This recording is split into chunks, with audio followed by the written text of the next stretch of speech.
Hello, welcome to my channel. Egg fry ఎలా చేయాలో చూద్దాం రండి. నేను ఎలా చేస్తానో మీకు చూపిస్తాను. 5 ఎగ్స్ తీసుకున్నాను. 4 పెద్ద సైజు ఆనియన్ కట్ చేసి పెట్టుకొని కొంచెం నూనె పోసి అందులో ఎగ్స్ కొట్టి మంచిగా ఫ్రై చేసుకోవాలి. ఫ్రై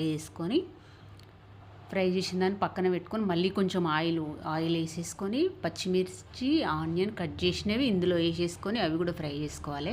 కొంచెం పసుపు, అల్లం వెల్లుల్లి పేస్టు వేసేసి ఆనియన్స్ ఫ్రై అయిన తర్వాత మనం ముందుగా ఎగ్ ఫ్రై చేసి పెట్టుకున్నాం కదా, అది కూడా ఇందులో వేసేసి తగినంత ఉప్పు కారం వేసుకొని కలుపుకోవాలి.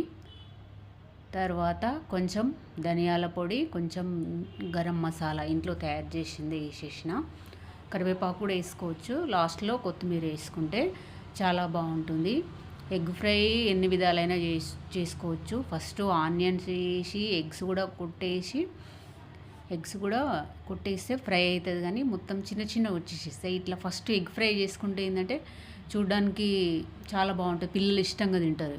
ఇది వేడిగా ఉన్నప్పుడే చేసుకొని తినేసేయాలి. చల్లగా అయితే మాత్రం అంత టేస్ట్ బాగుండదు.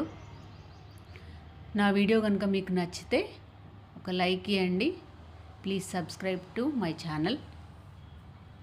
Bye.